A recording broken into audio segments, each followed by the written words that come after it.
दोस्तों, हमारी आज रामायण की सबसे ज्यादा प्रेरित करने वाली कहानी यह बात सिखाती है कि छोटे से छोटा प्राणी यानी कमजोर से कमजोर, जिसको अपने अंदर लगता है कि मेरे अंदर तो कुछ है ही नहीं, मैं तो लायक ही नहीं हूँ, वो भी विशाल काम कर सकता है। बस मनोभावना होनी चाहिए, आपके इमोशंस सही होने चाहिए। तो आइए दोस्तों, आज हम लोग रामायण की कहानी को सुनते हैं और अपने आप को प्रेरित करते हैं। तो दोस्तों, आप भी श्री राम जी के प्रिय हैं, तो इस वीडियो को पूरा जरूर सुनें और अपने जीवन को कृतार्थ करते हैं। दोस्तों, यह कहानी रामायण की है। यह कहानी उस समय की है जब प्रभु श्री राम ने अपना लंका विजय अभियान शुरू किया था। वह लंका पर विजय पाने के लिए उस अभियान को क्षैर चुके थे। साथ में उनके विशाल वानर सेना थी और उनके छोटे भाई लक्ष्मण भी उनके संग ही थे और पूरी उम्मीद थी कि विजय प्राप्त की जाए। लेकिन सबसे बड़ी समस्या यह आ रही थी कि उस विशाल समुद्र को पार कैसे किया जाए, लंका तक कैसे पहुंचा जाए। उस विशाल समुद्र में ऊंची ऊंची लहरें उठ करके आ रही थी।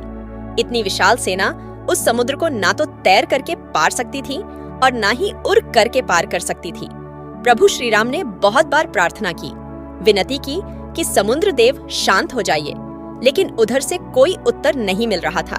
प्रभु श्री राम को क्रोध आ गया और उन्होंने अपना दिव्य अस्त्र ब्रह्मास्त्र निकाला और चलाने की तैयारी में थे कि तभी अचानक से श्री राम जी के सामने समुद्र देव प्रकट हुए और क्षमा याचना मांगने लगे, माफी मांगने लगे कि प्रलय से पहले प्रलय नहीं लाइए। प्रभु श्री राम, बाकी आपकी इच्छा है, आप मुझे मेरी मर्यादा बनाए रखने के लिए मुझे माफ कीजिए।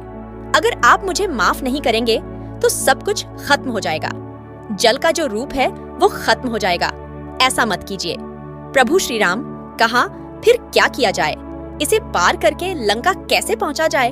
तो समुद्र देव ने बताया कि आपकी सेना में नल और नील नाम के दो भाई हैं, जिनको बचपन में ऋषियों ने श्राप दिया था, क्योंकि ये ऋषियों के सामान उठा उठा कर नदी में फेंक रहे थे। तो उन्होंने श्राप दिया था कि अब जो भी तुम फेंकोगे वो पानी में डूबेगा नहीं, बल्कि तैरता रहेगा, तो आपको इन्हीं की मदद लेनी चाहिए। जब ये दोनों पत्थर समुद्र में फेंकेंगे तो पत्थर तैरने लगेंगे। इनके मदद से सेतु का निर्माण शुरू करवाइए। जन, ये सेतु का निर्माण होगा तो ये राम सेतु बनेगा, तो आपका बंधन, आपका गायन पूरी सृष्टि करेगी कि इतना विशाल काम यहाँ हुआ है। और जब ये दोनों भाई इस सेतु का निर्माण करेंगे तो मैं पूरी मदद करूंगा, उस सेतु को बांधे रखने में आपका पूरा साथ दूंगा। प्रभु श्री राम ने कहा, ठीक है, फिर यही होगा। उन्होंने अपनी सेना से कहा कि लग जाइए काम पे। पत्थरों पर जय श्री राम लिखा गया, पत्थर तैरने लगे। श्री राम सेतु का निर्माण होने लगा और प्रभु श्री राम ऊपर वाले की भक्ति में भगवान शिव की आराधना में बैठ गए। तभी उन्होंने देखा कि एक छोटी सी गिलहरी उस सेतु निर्माण में अपना योगदान दे रही थी। पता नहीं क्या कर रही थी। बार बार समुद्र के किनारे आती और फिर वापस जाती, उन पत्थरों के बीच में, और फिर वापस आती। उन्हें कुछ तो लगा कि यह गिलहरी कुछ न कुछ करने की कोशिश कर रही है। श्री राम जी ने हनुमान जी से कहा कि उस गिलहरी को पकड़कर मेरे पास लाओ। हनुमान जी गए और उस गिलहरी को पकड़ करके लाए। प्रभु श्री राम ने उनसे पूछा कि आप ये क्या कर रही हैं? यहाँ इतने बड़े सेतु का निर्माण हो रहा है, आप कहाँ बीच में परेशान हो रही हैं? उस गिलहरी ने प्रभु श्री राम से कहा कि भगवान माफ कीजिएगा, लेकिन आज आपने धर्म के लिए युद्ध छेड़ा है। आपने नारी सम्मान के लिए, नारी रक्षा के लिए, माता सीता की रक्षा के लिए, उनके गौरव की गरिमा के लिए, उसकी रक्षा के लिए, सम्मान के लिए जो युद्ध छेड़ा है, उसमें मैं भी अपना योगदान देना चाहती हूँ। मैं यहाँ किनारे से कुछ मिट्टी, कुछ रेत अपने साथ ले जाती हूँ और वहाँ जाकर के पत्थरों के बीच में छोड़ देती हूँ, ताकि जब आप पत्थर पे चले तो यह पत्थर आपको ना चुभे। मैं इतनी बड़ी तो नहीं हूँ कि पत्थर वहाँ पहुँचा दूं, इसलिए मिट्टी पहुँचाने का काम कर रही हूँ। प्रभु श्री राम बहुत खुश हुए। उन्होंने पूछा कि आपको डर नहीं लग रहा है? यहाँ इतनी विशाल सेना, कहीं किसी के पैर के नीचे आप दब गई तो आपकी मौत हो जाएगी। गिलहरी ने कहा कि इतने बड़े युद्ध में अगर मेरी मौत भी हो जाए, आप माता सीता की गरिमा की रक्षा के लिए, उनके गौरव की रक्षा के लिए इतना विशाल युद्ध छेड़ चुके हैं, धर्म की रक्षा के लिए। अगर इसमें मेरी जान भी चली जाए तो कोई बात नहीं, मेरे लिए यह सम्मान की बात होगी, गौरव की बात होगी। उस नन्ही गिलहरी ने इतनी बड़ी बड़ी बातें की तो प्रभु श्री राम गदगद हो गए और उन्होंने उस गिलहरी की पीठ पर अपनी उंगलियों को फेर दिया।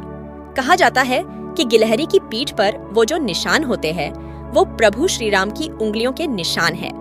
दोस्तों, यह खत्म हो गई, लेकिन यह बहुत बड़ी बात सिखाती है कि छोटे से छोटा प्राणी यानी कमजोर से कमजोर, जिसको अपने अंदर लगता है कि मेरे अंदर तो कुछ है ही नहीं, मैं तो लायक ही नहीं हूँ, वो भी विशाल काम कर सकता है।